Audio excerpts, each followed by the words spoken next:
Hai semuanya, jumpa lagi dengan saya Ibu Acep di channel YouTube Dapur Mang Acep. Di video hari ini saya mau buat sambal khas Betawi. Langsung aja yuk kita mulai.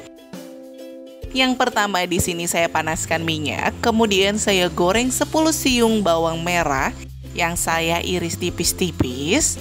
Nah teman-teman, ini digorengnya sampai berubah warna kecoklatan atau sampai matang ya.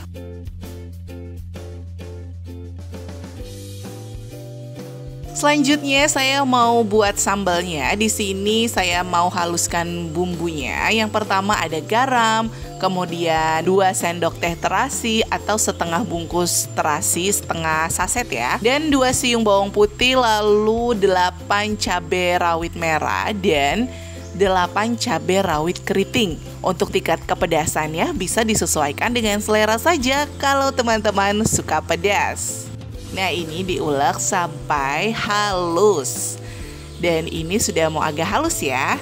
Nah pokoknya lanjutin terus deh sampai halus ya teman-teman.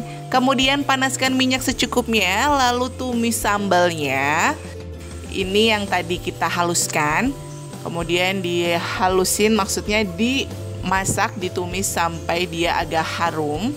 Nanti kalau sudah harum, tambahkan bumbu lainnya. Di sini saya tambahkan gula pasir secukupnya. Atau teman-teman kalau tidak suka agak manis-manis bisa ditambahkan kaldu bubuk juga boleh, secukupnya saja. Kemudian ini sudah hampir mau matang.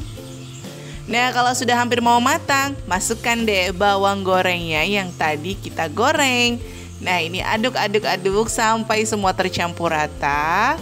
Matikan kompornya dan siap disajikan ya. Ini enak banget loh teman-teman, yang jelas bisa bikin boncos nasi. Ini dia hasilnya, sudah jadi goreng garamnya sambal khas Betawi yang simple dan tentunya enak banget.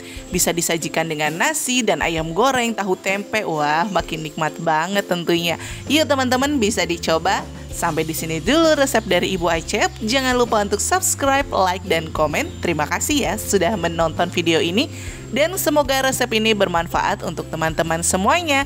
Sampai jumpa lagi di video resep selanjutnya hanya di Dapur Mang Acep.